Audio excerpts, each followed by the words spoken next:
Pastor David, más allá de las definiciones teóricas de ecumenismo, como estas que estamos viendo acá de Wikipedia, que dice que es la tendencia o movimiento que busca la restauración de la unidad de los cristianos, ¿qué entiende usted por lo que es ecumenismo en la práctica? Bueno, Noé, tuve el privilegio de, yo sabiendo que íbamos a estar acá, también invité a algunos que conocen aún más que este servidor, y quiero agradecer al pastor Doug Batchelor, que aceptó mi invitación y que también grabó una entrevista con nosotros, y el presidente y orador de Hechos Asombrosos en California, y también el pastor Robert Costa, director mundial de evangelismo de la Asociación General. Y ellos aceptaron gustosamente grabar para nosotros. Entonces, mi comprensión va a ser aumentada por también sus comentarios que vamos a ver muy pronto de aquellos amigos. Lo que estamos viendo aquí actualmente es que las iglesias están siendo reunidas y en un solo grupo. La idea es tener un solo grupo religioso en el mundo y encabezada por sus dirigentes, todos ellos encabezados, en fin, por Roma. Y dirigido a nivel mundial, ya sabemos, en una dirección opuesta a la ley de Dios. Entonces, nuestros amigos protestantes nos están viendo en vivo en muchos países, especialmente aquí en Bolivia a nivel nacional por televisión. Tenemos muchos amigos pastores evangélicos que nos miran, y muchas veces la idea es pensar que unirse todos, olvidarse de sus doctrinas personales de cada denominación y enfocar solamente en unidad va a llevar al éxito, pero es al contrario. Vamos a ver alguna documentación que la idea es hacer desaparecer todas las iglesias. Entonces, ¿unidad en qué? La unidad es unidad en el control de un poder religioso mundial y hacer desaparecer todas las iglesias protestantes y cualquier doctrina que pueda apuntar hacia la verdad. Entonces, el ecumenismo aparenta ser una unidad, pero en el fin es separación de Dios. Muchas gracias por su definición. Y ya que comentaba la participación de estos grandes exponentes de la comunicación dentro de lo que es la Iglesia Adventista, ¿qué le parece si vamos a ver el primero de los videos que tenemos de Robert Costa? Él es, si no me equivoco, el presentador de este escrito también, ¿no? Un programa... En español, sí. En español, correcto, claro. Lleva los dos cargos, en la Asociación General como director de evangelismo mundial y también como orador y presidente de Está Escrito. Bien, le preguntamos a él qué opina que es el ecumenismo. Vamos a ver el informe y volvemos. Bueno, yo quiero darte mi punto de vista claro, basado en las Escrituras. Quiero ser puntual y claro en lo que voy a decir. El ecumenismo, amigo y amiga, es la tendencia a la unificación de todas las iglesias sin importar si están en la verdad o el error. Lo más importante es estar unidos. Bueno, eso suena bien a primera vista. Parece lógico, bueno y necesario porque Jesús oró por la unidad. San Juan capítulo 17. Pero la unidad en toda la verdad bíblica sí es bueno, pero la unidad en el error no es bueno. Santifícalos en tu verdad, tu palabra es la verdad.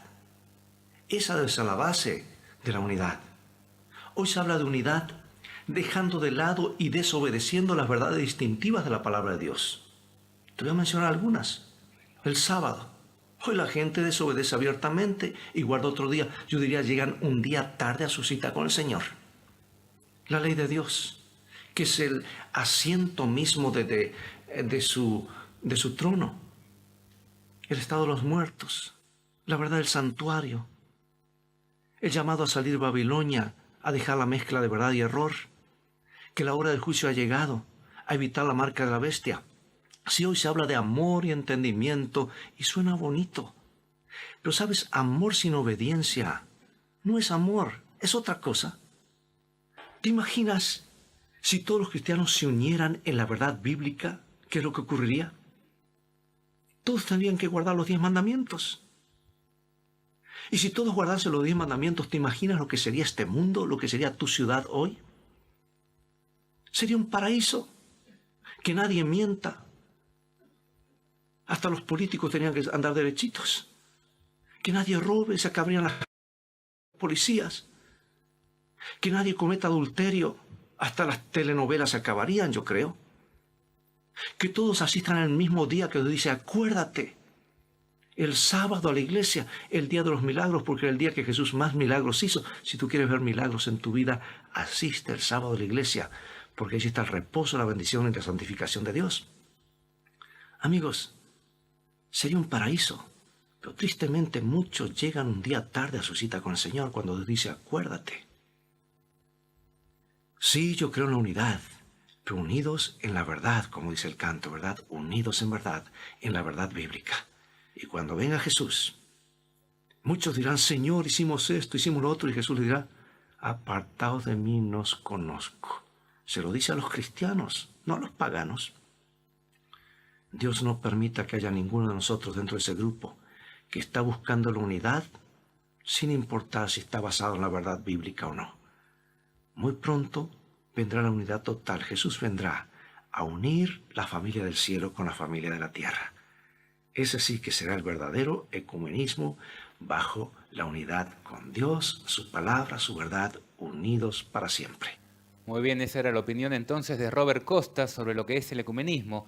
Agradecemos su participación y si nos da el tiempo vamos a ver cuál es el mensaje que la Iglesia Adventista va a dar en este tiempo, pero eso lo vamos a ver más adelante.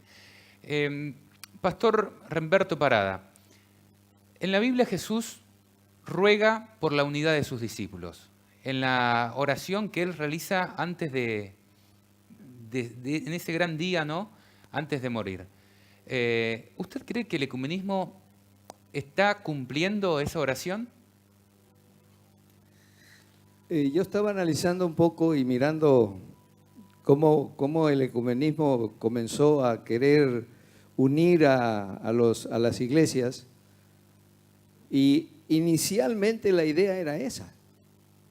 Inicialmente porque había habido la separación de los anglicanos y luego algunas otras iglesias, los luteranos, y alguien de los líderes de esas iglesias quisieron unirse, basados justamente en la idea de la oración de nuestro Señor Jesucristo. Pero luego Juan 23, en Vaticano II, comenzó a hablar de ese ecumenismo. Y la mayoría de los líderes de las iglesias pensaron que la orientación era la misma. Pero en realidad nosotros nos damos cuenta que lo que el Vaticano está procurando no es unir a las iglesias y que cada iglesia tenga su doctrina de acuerdo a la palabra de Dios, porque esa era la idea de Jesús, unir a sus discípulos en la verdad. Pero eso ha quedado de lado, porque ahora lo que interesa es cuáles son las doctrinas que nos hacen afines. Y si tenemos alguna doctrina afín, unámonos en esa doctrina y dejemos de lado lo otro. No es importante lo otro. Prácticamente la verdad básica ha quedado de lado. Entonces no se está cumpliendo la oración de Jesús, porque el objetivo no es el mismo, es otro. Se tiene el objetivo de tener un gobierno eclesiástico mundial, pero gobernado por una sola cabeza. Ajá. Porque el apóstol San Pablo dice, un pastor y un rebaño. Pero entonces ahí viene el problema.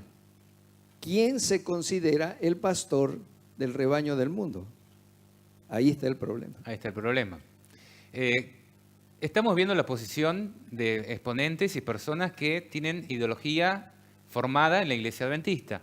Ahora, ¿qué les parece si incluimos en este análisis un material que recopilamos de la Iglesia que está promoviendo el ecumenismo y nos va a definir cómo ellos ven el ecumenismo y para qué ellos ven el ecumenismo, ¿no?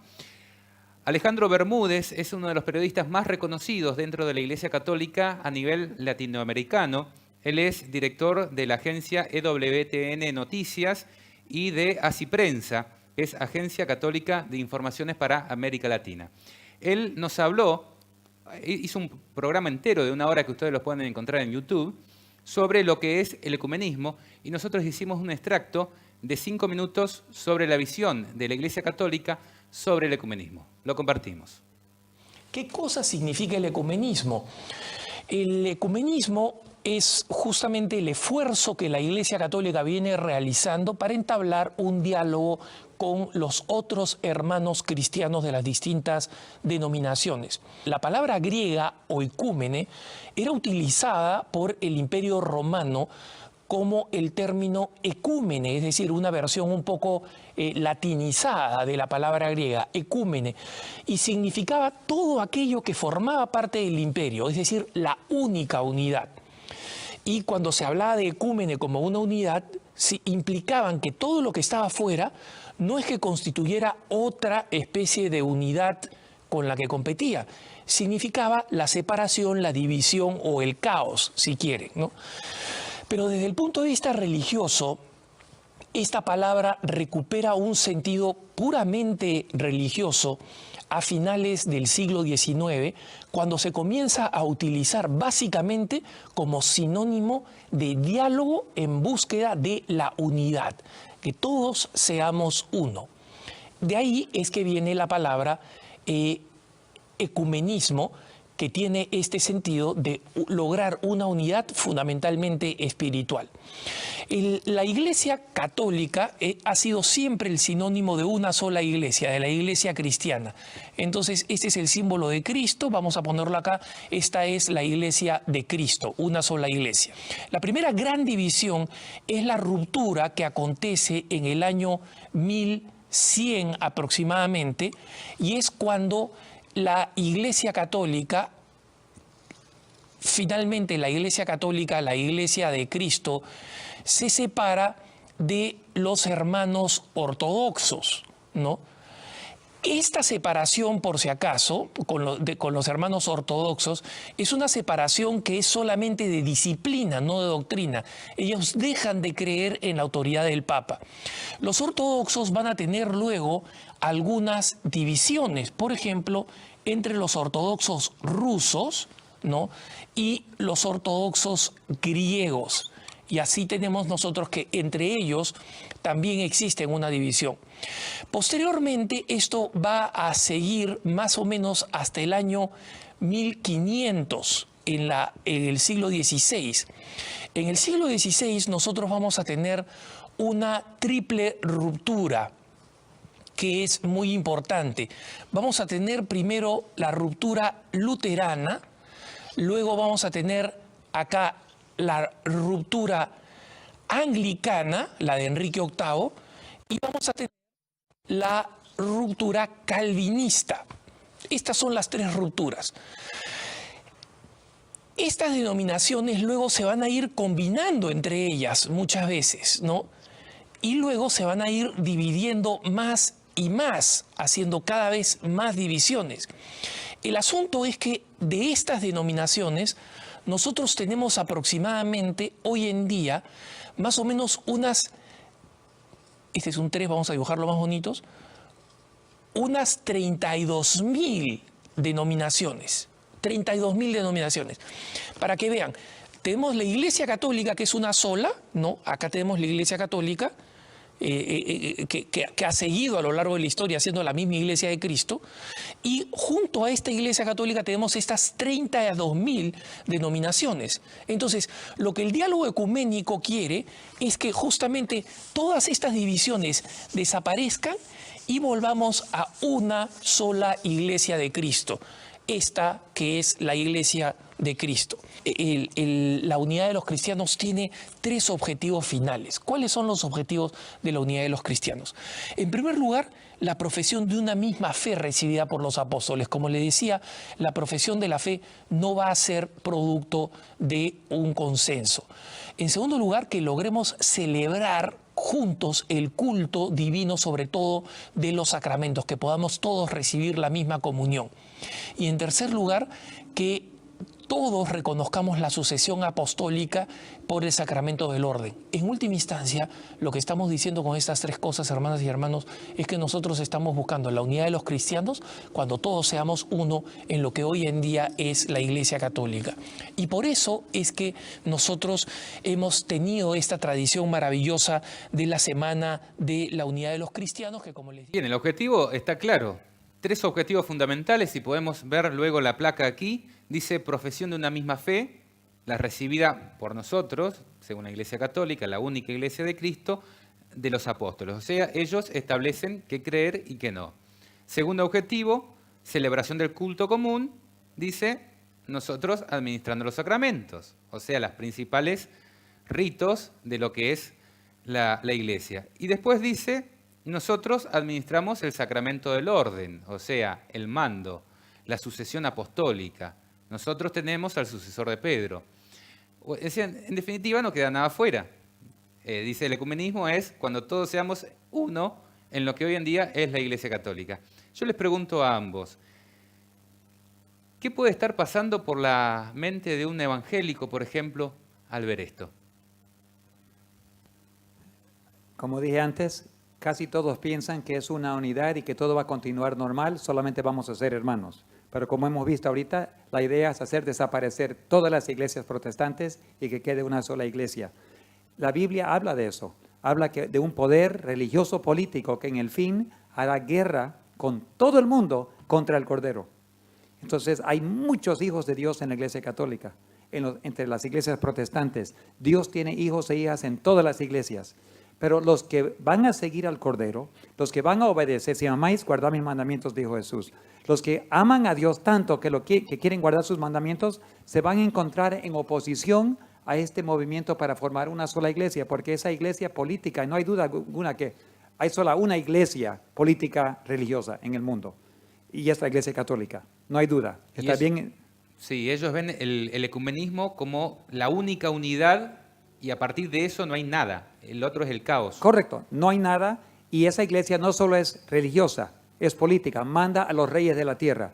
Y ese poder claramente en Daniel y Apocalipsis en la Biblia indica que va a hacer guerra contra el Cordero en el fin del tiempo. Entonces, como si somos hijos de Dios, en cualquier iglesia protestante, iglesia católica, quizás en la Iglesia Católica hay más hijos de Dios que cualquier otra iglesia por su tamaño.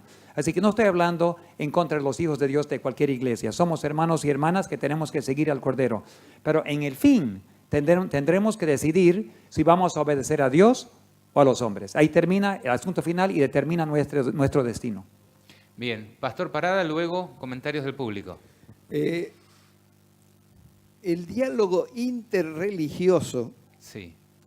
aparentemente es un asunto muy sencillo, muy suave, muy atractivo para que nos unamos de todas las iglesias del mundo, porque nosotros hemos visto que el Papa actual ha llegado a tener reuniones con líderes de iglesias que nunca antes se habían reunido con el Papa. Pero todos los que están yendo al diálogo interreligioso tienen en su mente la idea de que van a continuar con sus iglesias normales y con su doctrina normal. Pero cuando nosotros vamos a ver lo que sucedió en la Edad Media, cuando los mismos reyes tenían que ir a pedirle al Papa permiso para gobernar, y si el Papa no autorizaba, ellos no gobernaban, nosotros encontramos a un rey que se quedó 3 días parado afuera del Vaticano hasta que el Papa lo atendiera y casi se congela porque era día de frío. Eso es lo que va a suceder nuevamente y posiblemente peor. Entonces, nosotros tenemos que ser conscientes y nuestros hermanos evangélicos tienen que abrir los ojos porque en cierto modo están ilusionados con que haya una sola iglesia, pero no están conscientes y lo que acabamos de ver está más claro que el agua. La idea es que haya una sola iglesia y una sola cabeza. La profecía lo dice claramente y eso tenemos que tomarlo muy en cuenta. Muchas gracias, Pastor. Blanca. Nos mandan algunos comentarios. Christian Hortland nos dice del conflicto de los siglos una frase que me parece pertinente compartir. Cuando las iglesias principales de los Estados Unidos, uniéndose en puntos comunes de doctrina, influyan sobre el Estado para que imponga los decretos y las instituciones de ellas, entonces la América protestante habrá formado una imagen de la jerarquía romana y la inflicción de penas civiles contra los disidentes vendrá por sí sola. ¿Qué tiene que ver esto con el ecumenismo? Eso es un tema que está planificado para un poquito más adelante. Ok. Lo que es el ecumenismo fuera de lo que son las iglesias cristianas. Llámense budistas, por ejemplo, o árabes, o judíos, que no son creyentes en Cristo. Y lo que es el ecumenismo político también en el gobierno del mundo. Así que si les parece podemos dejar ese tema un poquito ahí en suspenso, ¿no? Muy buena la cita que adjunta Cristian. Sí, Con relación a lo que vimos en el video, sí. notemos que la base en la cual nosotros tenemos que tomar en cuenta en la unidad es en base a los sacramentos, no en base a la palabra de Dios. La persona que acepte a Cristo como su Salvador personal tendrá que pensar que no podrá vivir en base a los sacramentos, sino en base a la palabra de Dios. Y eso es lo que va a hacer la diferencia entre aquel que es fiel a Dios o que tiene que obedecer a los hombres. Justamente hay dos pilares del protestantismo que hace 500 años atrás fueron claramente fundadas y los príncipes de Alemania y otros se reunieron para estudiar y se declararon firmes en esos dos pilares. Uno es que toda creencia tiene que tener un fundamento bíblico, número uno. Sola Escritura. Sola Escritura. Y eso hoy en día muchos están dispuestos a poner a un lado, y hasta pastores evangélicos y diría aún algunos adventistas han participado en los sacramentos. Y eso no es bíblico. Así que no son protestantes, ya no están protestando. Entonces, en octubre se va a celebrar, el Papa piensa celebrar la muerte del protestantismo este año. Pero tenemos que reconocer qué es lo que significa. Uno es sola Escritura, tenemos que creer solo lo que tiene base fundamental en la Biblia. Número dos, la conciencia. Ningún hombre debe responder a ningún otro hombre, sea príncipe, rey, papa, pastor, cardenal, lo que sea. No debe someterse, la conciencia es independiente de los seres humanos y no puede ser forzado por una fuerza política ni religiosa. Esos dos pilares tenemos que mantener si vamos a seguir como protestantes. Si la conciencia puede ser dirigida por otro y ya no importa la Biblia, entonces cualquiera puede seguir lo que está en la dirección del ecumenismo. Eso implica la creencia de que Dios nos ha dado una mente capaz de entender su palabra por nosotros mismos. Se llama y que no el sacerdocio del creyente, donde Claro. tenemos acceso directamente a Dios. Cada persona no tiene que ir por un sacerdote o un pastor, tiene acceso directamente al perdón de Dios y acceso a hablar con Dios. O sea que nosotros podemos interpretar la Biblia pidiendo la unción del Espíritu Santo Directamente. nosotros mismos, directamente. No necesitamos de intermediarios. No. Bien, ¿qué les parece si vamos a ver la opinión de Doug Batchelor sobre el asunto, que también se estuvo comunicando acá con el tío David y accedió a darnos su parecer acerca de lo que es el ecumenismo y qué implicancia tiene dentro de las profecías de la Biblia? Así que vemos el video y continuamos. Quiero enviar mis saludos especiales a mis amigos que están en Centro y Sudamérica, desde aquí, desde la casa de la familia Batchelor. Esta es mi oficina. Desde aquí haré lo posible para contestar algunas preguntas que se me enviaron acerca del ecumenismo. Y la primera pregunta llega a ser, ¿qué entiende por ecumenismo y hacia dónde cree que nos llevará en los últimos días? Y solo para clarificar las cosas en la definición de ecumenismo, es que la meta principal para promover unidad entre las iglesias cristianas siempre se entiende como algo hermoso. ¿Quién oraría por la desunidad? Pero superficialmente puede significar mucho más de lo que normalmente piensas. No hay nada mal que cristianos de diferentes denominaciones se reúnan, por ejemplo, en un desastre natural, trabajando con la Cruz Roja o para distribuir comida y materiales de emergencia. Es una cosa hermosa hacer eso. Conozco diferentes ministerios cristianos que cooperan con diferentes denominaciones en la distribución de materiales en las prisiones. Están haciendo cosas en común que cualquier persona podría hacer. El peligro es cuando a los cristianos se les invita a que coloquen a un lado los principios o verdades de su denominación para trabajar en unidad. Porque la verdad siempre debe ser más superior e importante que la unidad. Y si tú sacrificas la verdad por cualquier cosa, En realidad estás sacrificando a Jesús, porque Jesús es la verdad. Y alguna cita que puedo compartir sobre esto, por ejemplo, Jesús dice en Juan 17, 17 y 19, «Santifícalos por la verdad, tu palabra es verdad. Tú me has enviado al mundo, yo los he enviado a ellos al mundo, y por ellos yo me santifico, para que ellos también sean santificados por la verdad». Así que lo más importante es la verdad. Y cuando pensamos sobre la unidad y vemos lo de Juan 17, donde Jesús dice en Juan 17, versículo 22, «La gloria que tú me diste, yo se la di a ellos para que sean uno como nosotros somos uno». Y esta de la unidad entre el Padre y el Hijo. «Yo en ellos y tú en mí, para que sean perfectos en unidad, para que el mundo sepa que tú me enviaste y que lo amas como tú me has amado». Bien, en la unidad entre el Padre y el Hijo, incluso el Espíritu Santo, están todos unidos en la verdad. Es muy interesante una cita mencionada en el Espíritu de Profecía, en el libro Peldaños Históricos, página 197, «No podemos comprar paz y unidad sacrificando la verdad». El conflicto puede ser largo y doloroso, pero a cualquier costo debemos mantenernos aferrados a la palabra de Dios. Con eso vamos a la segunda pregunta y dice, ¿qué relación encuentra entre el ecumenismo y las profecías de la Biblia? Bien, por supuesto, conocemos que en la profecía bíblica de los últimos días, donde el poder de la bestia de Apocalipsis 13 promoverá una forma global de culto unido, y todos cuyos nombres no están escritos en el libro de la vida del Cordero serán forzados a adorar. Entonces formará una imagen y forzará a todos a que adoren esa imagen, o la imagen a la bestia. De otra manera no podrán comprar ni vender. Y obviamente, cristianos de muchas denominaciones serán animados a sacrificar algunas creencias doctrinales para poder unirse en culto a la bestia. Y les dirán que esto es algo muy hermoso. La bestia es un poder religioso. Y Jesús dijo, llegará la hora cuando aquellos que te maten pensarán que están sirviendo a Dios. Así que aquellos que adoran a la bestia, por si acaso eso se encuentra en Juan capítulo 16, aquellos que adoran a la imagen de la bestia van a pensar que están adorando al Dios verdadero.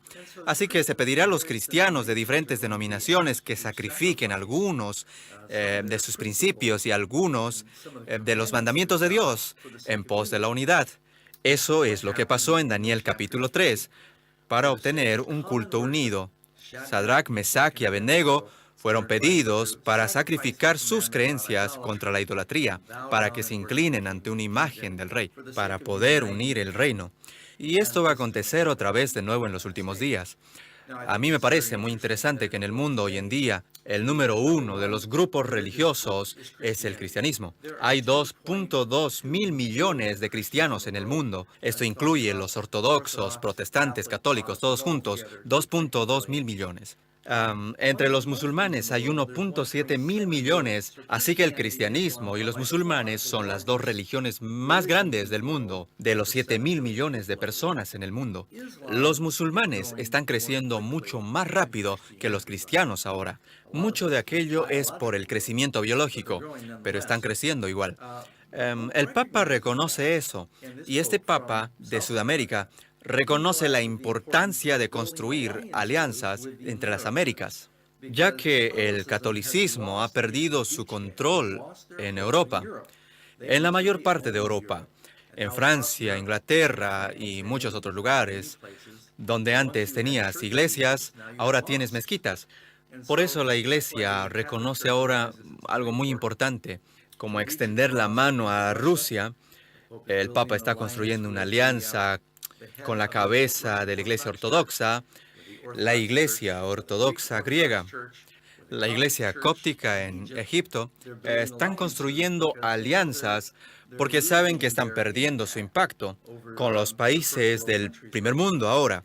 Y esto está teniendo una influencia aquí en América. Y quizá por medio del miedo, quizá será un evento terrorista o algo, va a causar una confederación de estas religiones cristianas. Agradecemos entonces a Doug Batchelor por sus importantes apreciaciones sobre lo que es el ecumenismo y por aportar esta otra mirada acerca de lo que es el trabajo en situaciones de desastre, por ejemplo, donde nos podemos unir todos los miembros a trabajar por el bien de las personas Y la diferencia cuando desde arriba se nos empieza a pedir que sacrifiquemos nuestra conciencia, ¿no?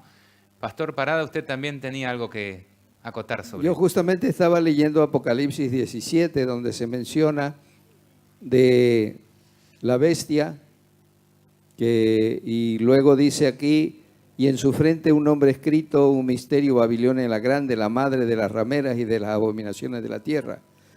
Pero hay un versículo que me llamó la atención y dice, estos tienen un mismo propósito y entregarán su poder y su autoridad a la bestia. ¿De quién está hablando hoy? Está hablando justamente del poder papal. Y el comentario dice lo siguiente, yo quiero que tomen en cuenta. Una alianza de las fuerzas de Satanás. Comentando Apocalipsis 17, los versículos 13 y 14. Estos tienen un mismo propósito. Habrá un vínculo universal de unión, una gran armonía, una alianza de las fuerzas de Satanás, y entregarán su poder y su autoridad a la bestia, y así se manifiesta el mismo poder arbitrario y opresivo contra la libertad religiosa, la libertad de adorar a Dios conforme a los dictados de la conciencia, como lo hizo antes el papado cuando persiguió a los que se atrevían a no obedecer con los ritos y las ceremonias. O sea, ese es el ecumenismo, en realidad. Es volver a la edad oscura, A la edad oscura. la edad media, ¿no? Ahora yo quisiera entrar en el terreno de lo que es ecumenismo fuera de lo que es cristianismo, porque la definición de ecumenismo dice eso, de unidad entre las iglesias que creen en Cristo. Si todos creemos en Cristo, unámonos en su pedido de que todos sean uno. Ahora, cuando vemos, por ejemplo, en este caso, a cultos interreligiosos, donde participan todo tipo de religiones y donde ocupa la figura central también el obispo de Roma, el Papa Francisco, por ejemplo, en este caso, vemos que estas ansias de unir, de buscar esa única unidad de poder que veíamos en el video de Alejandro Bermúdez, extiende sus ambiciones fuera de lo que es únicamente el cristianismo, las iglesias evangélicas. Eso me sorprende un poco. No sorprende porque la Biblia lo prognostica, pero me sorprende de que no puede haber amistad, dice Pablo, entre la oscuridad y la luz. Entonces, lo que es del mundo es del mundo y lo que es de Dios es de Dios. Pero lo que nos advierte que esto no es dirigido por Dios es que justamente está uniendo la oscuridad, las religiones paganas, que no tienen nada que ver con Dios ni con Cristo, religiones donde se ha sacrificado a seres humanos en el pasado, donde los animales se pueden adorar. Entonces, esas religiones lo están combinando con toda tranquilidad en una sola, bajo una sola cabeza. Una sola religión. Una sola religión que involucra todas las religiones paganas también. Ahora, yo quería que consideremos esto. Esta es de la definición de Wikipedia de ecumenismo. Dice uso del término en los evangelios. Y acá esto me llamó poderosamente la atención. ¿Quién utilizó esa palabra en la Biblia? Ustedes saben que cuando Jesús es tentado por el diablo en el desierto, el diablo en su propuesta más difícil, ¿no? Para él más encumbrada, le dice, te daré todos los reinos del mundo si postrado me adorares. La palabra griega registrada ahí en el Nuevo Testamento para referirse a todos los reinos del mundo, según acá Wikipedia, es oikúmene, es ecumenismo. Los reinos del mundo en un solo poder.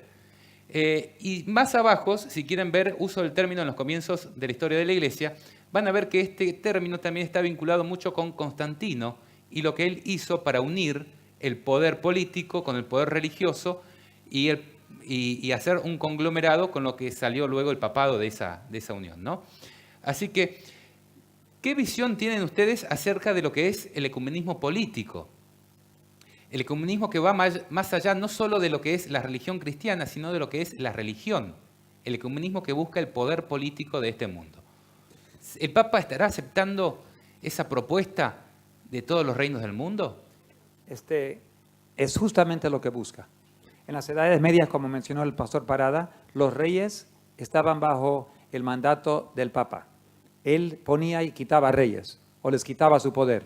Lo que hizo el presidente de Estados Unidos, que se llama el poder político más grande del mundo, más poderoso ahorita, él entró al Vaticano hace unos días atrás. Tenemos imágenes de eso también para compartir. Y él menciona que él va a obedecer al pie de la letra, eso vamos a ver, al pie de la letra, las órdenes que recibe del Papa. Entonces estamos regresando realmente a las edades medias, y Apocalipsis habla que los reyes de la tierra van a dar su poder a la bestia, que es el poder político religioso, y van a apoyarlo y van a poner todo. Entonces estamos viendo el cumplimiento, más allá de solamente lo que está pasando, estamos viendo el cumplimiento del último poder político religioso en el mundo, que dentro de poco tiempo va a estar en conflicto directo con la ley de Dios.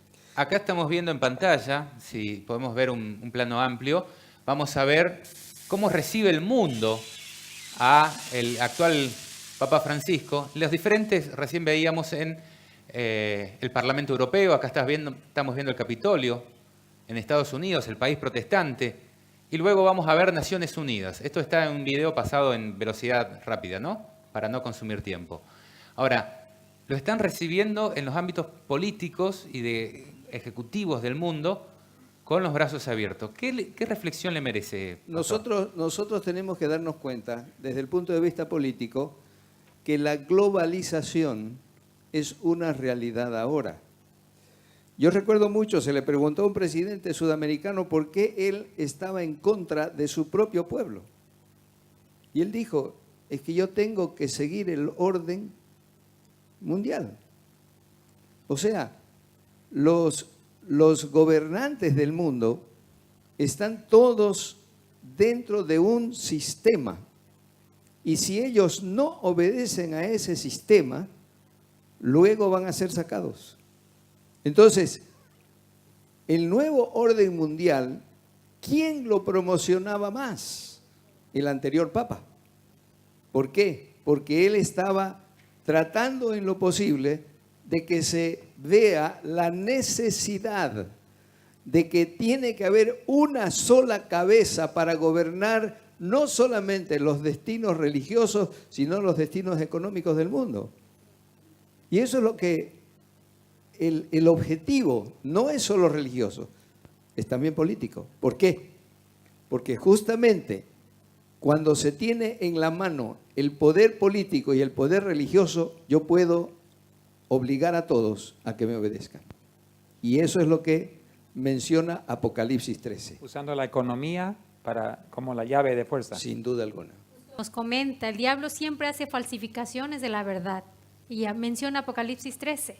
Presenta dos grupos, un grupo unido en Jesús y la verdad, escrito en el libro de la vida del Cordero, y otro grupo con una falsa unidad, unidos por el engaño de Satanás.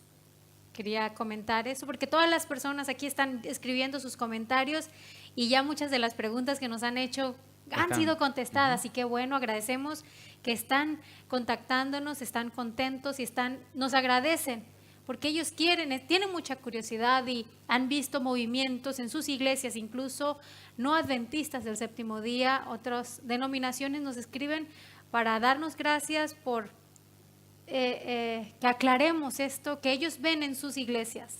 Ellos están contentos con una unidad, pero ¿qué hay detrás de esto? Claro, a mí me ha tocado conversar con pastores evangélicos, por ejemplo, que a mí me gustaría que si nos están viendo los hermanos evangélicos comenten cuál es la realidad que están viviendo, porque ellos saben quién es Babilonia. Muchos de nuestros hermanos evangélicos saben quién es Babilonia. Y al ver esto de la unión de las cabezas de las iglesias evangélicas junto con la cabeza de la Iglesia Católica, se están produciendo conflictos.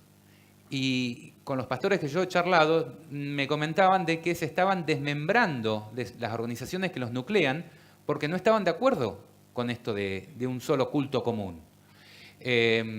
Así que yo me pregunto, ¿cuál es la posición que estarán tomando las personas, los miembros de la Iglesia Evangélica? ¿Qué decirle a esas personas? Es lo mismo para la Iglesia Adventista, la Iglesia Evangélica, la Iglesia Católica. En el fin, cada ser humano tiene que llegar a una decisión. No importa lo que hacen los líderes, no importa lo que dicen otros. Yo tengo que decidir por mí mismo si me voy a salvar o no. Entonces yo tengo que ir a la palabra de Dios y preguntar a la palabra de Dios, ¿qué hago para ser salvo?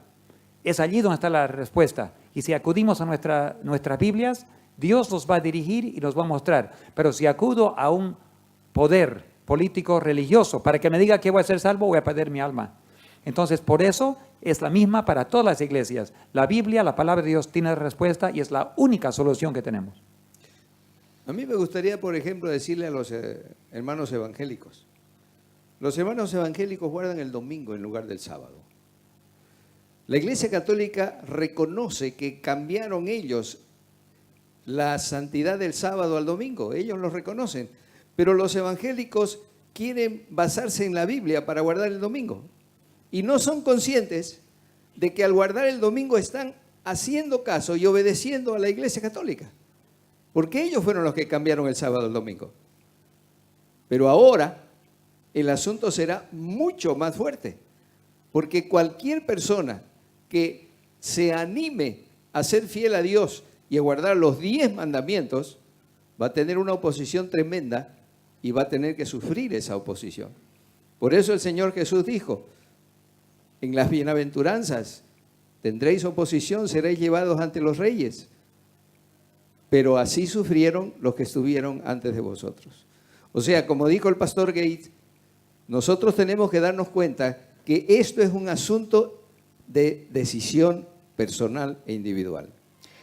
Recuerdo que en el capítulo de Juan, ahí donde Jesús habla por la unidad, también les dice, serán perseguidos, ¿no? Pero si han escuchado mi palabra, también escucharán la vuestra, ¿no? Así es. Y también habla del camino ancho y del camino estrecho, que tenemos que nosotros elegir el camino estrecho que nos guía a la salvación, que es empinado, es hacia arriba y es angosto, es un camino montañoso. En cambio, el camino ancho es una gran autopista que nos lleva en bajada hacia el infierno, podríamos decir, hacia la perdición eterna, ¿no? Ahora yo quisiera adentrarnos en el último tema, en el último aspecto que quisiera hablar de este tema, que es la posición que tenemos como iglesia. Porque muchas veces hay confusión en esto, porque sale una persona y hace determinada cosa, sale otro pastor y puede hacer determinada actividad ecuménica, podríamos decir. Y hay muchas personas que ya empiezan a hablar de la organización entera, por ejemplo, de la Iglesia Adventista, en este caso, si es ecuménica, si no es ecuménica, si está unida al papado, si no está unida al papado. Y a mí yo quisiera que nosotros expresemos cuál es la visión del adventista, del movimiento adventista, más allá de lo que hacen algunas personas, ¿no? Y para introducir este tema, los invito a ver lo que nos expresaba Robert Costa sobre cuál es el mensaje de la Iglesia Adventista para este tiempo y en relación a este tema. Si les parece, vemos el video entonces de Robert Costa sobre cuál es la posición de la Iglesia Adventista en relación al ecumenismo. Es muy claro, amigos. Dios levanta a la Iglesia Adventista en un momento profético con un mensaje profético que está revelado en Apocalipsis capítulo 14, simbolizado por 3 ángeles que van a todo el mundo con un mensaje que tiene que ser dado en alta voz. El primero, la hora del juicio ha llegado, adorar al Creador, y allí está encapsulado el mensaje del sábado, porque la adoración a Dios nos recuerda la creación, adorar al Creador, el que hizo todo en 6 días y reposó el 7º. La hora del juicio ha llegado. El segundo mensaje, salid de Babilonia. En otras palabras, dejen la mezcla de verdad y error, edifiquen sobre el fundamento sólido de toda la verdad bíblica. Y número 3, cuidado con la marca de la bestia. Son los últimos 3 mensajes de amor dados por Jesús. Reciban el sello de Dios, no la marca de la bestia. Pero mira qué interesante, 3 mensajes que van a todo el mundo llamando al pueblo de Dios a unirse en el monte de Sión, que es símbolo de la iglesia. Porque Sión ya en el Nuevo Testamento no es el Sión literal. Israel no es el Israel literal. Hay un Israel espiritual, un Sión espiritual que ahora es la iglesia, el pueblo de Dios. Cualquier iglesia no. Los que guardan los mandamientos de Dios y tienen el testimonio de Jesucristo. Pero mira qué interesante, Apocalipsis 16 describe otro mensaje de reunión, que es donde yo veo el peligro del ecumenismo actual. Apocalipsis 16 habla de 3 espíritus inmundos a manera de ranas. Y yo quiero decir bien clarito, amigos, basado en la Biblia porque lo apunta de todo ángulo, el catolicismo, el espiritismo y el protestantismo apóstata se unen y es lo que están buscando actualmente, un ecumenismo, una unidad para solucionar los problemas del mundo. La Biblia predijo esto, Jesús lo vio, nos mostró esto en la visión, se lo mostró a San Juan. Habrá una unidad. Dice, son espíritus de demonios, hacen señales, van a todo el mundo para prepararlos para la batalla final entre la verdad y el error. Cuán importante es estar cimentados en toda la verdad bíblica. No solamente en cosas básicas, porque no todo el que me dice Señor, Señor entrará al reino de los cielos, sino el que hace la voluntad de mi Padre que está en los cielos. Y la voluntad de Dios está revelada en toda su palabra. Así que, resumidas cuentas, ¿qué podría acotar? La iglesia adventista fue puesta por Dios para cumplir una misión igual que todas las iglesias. Cuando descubrieron una nueva verdad, tuvieron su misión de compartir esa verdad. La iglesia adventista es la última en una fila de revelaciones de Dios hasta que llega un pueblo que predica y pregona y prepara el mundo para la venida de Cristo. Nosotros creemos que somos una pequeña parte del pueblo de Dios, que la mayor parte están en las otras iglesias, pero tenemos una misión. Y esta misión es de preparar al mundo para la venida de Cristo, y por eso el enemigo ha atacado a la iglesia adventista en una forma muy especial, al sistema educativo, a los hospitales, a los pastores, a nuestra misión como iglesia, para que se queden con la boca cerrada. Pero es muy tarde para quedar con la boca cerrada. Si ahora no hablamos la verdad y si ahora no decimos algo, entonces vamos a perder nuestra corona. Dios tendrá que levantar las piedras para decir lo que no estamos diciendo. Entonces, ahora es momento para que cada adventista ponga en orden su vida, para que cada adventista estudie lo que significa, de dónde venimos, cuál es nuestra misión y cumplir esa misión. Lo tenemos algo por cierto, los que no cumplen esa misión van a quedar a un lado y va a haber un pueblo que sí lo va a cumplir, pero ellos van a perder su corona. Qué triste es conocer las verdades y después perder tu salvación en el momento cuando la trompeta suena y digan, mira los eventos que están pasando, levanta tu voz y cuéntale al pueblo lo que tiene que saber. Y si no lo hacemos ahorita y si dormimos ahorita, dormir es perder la vida eterna. Entonces, un adventista no es más que nadie, pero sí tiene una tarea especial en este mundo. Exactamente, es una misión especial que es preparar el mundo para la venida de Cristo, pero si yo no estoy preparado, ¿cómo voy a preparar a otros? Entonces, nuestro trabajo aquí, el evento que estamos haciendo, y por eso hacemos programas cada mes, es para despertar a la iglesia a su misión y cumplirla, no tener vergüenza. Yo he sido secuestrado, he sido encarcelado, he sido pegado con palos, he sido saltado por pandillas 2 veces y mi ángel siempre me ha cuidado. Y no debemos tener miedo al futuro. Dios rodea a sus hijos y el que cumple su misión va a tener la protección de Dios. Y Jesús dijo, les prometió siempre estar a nuestro lado hasta el fin del mundo. Entonces no tenemos nada que temer, pero cumplamos nuestra misión o perdemos nuestra corona. Bien, Pastor Parada, su conclusión. Una cosa que a mí me preocupa mucho es la tibieza de nuestra iglesia. Tenemos que definirnos, o somos o no somos. No andemos a medias. El libro de Apocalipsis capítulo 18 dice, salid de ella, pueblo mío. O sea, no nos mimeticemos, no tengamos miedo de decir lo que somos y vivir lo que somos. Porque de otra manera, cuando llegue el momento de la crisis, no vamos a saber qué hacer. Hay un autor de nuestra iglesia que dice, si nosotros no conocemos por qué somos adventistas del séptimo día, si no sabemos lo que nuestra iglesia predica, cuando venga la crisis, ¿cómo vamos a defender algo que no conocemos? Cuando nos digan, tienes que trabajar el domingo, tienes que obedecer lo que dicen los hombres, y yo no sé lo que dice la palabra de Dios, entonces no voy a tener la fuerza suficiente. Es ahora, mientras estamos en libertad, mientras tenemos la oportunidad de estudiar nuestra Biblia y ahondar en el estudio del espíritu de profecía, es ahora que tenemos que fortalecernos para que cuando lleguen los días difíciles estemos fuertes y no caigamos. Bien, el tiempo se nos está acabando. Yo quería decir como conclusión de este programa que las profecías, como ustedes lo han expuesto y como Dot Batchelor o Robert Costa, ya anunciaron este momento. Las profecías anunciaban que el mundo se iba a polarizar en dos grupos, los seguidores de Cristo y los seguidores del anticristo. Ahora, este anticristo no iba a ser alguien que iba a estar en abierta oposición a Cristo. Iba a ser un ser tan maligno que iban a estar en oposición a Cristo, pero intentando ocupar su lugar. De hecho, el prefijo griego anti significa tanto en contra de como en lugar de. Entonces, nosotros vamos a ver que en el último tiempo van a haber dos grupos que dicen seguir a Cristo, pero unos van a estar siguiendo a Cristo y otros al anticristo, al que intenta ocupar el lugar de Cristo. ¿Usted quería acotar? Sí. Bueno, solo dos grupos. Como decíamos recién, el camino ancho y ligero y el camino estrecho y escabroso. Las señales están anunciando el fin del tiempo. La oportunidad pasa. ¿Y vos? ¿Qué estás haciendo?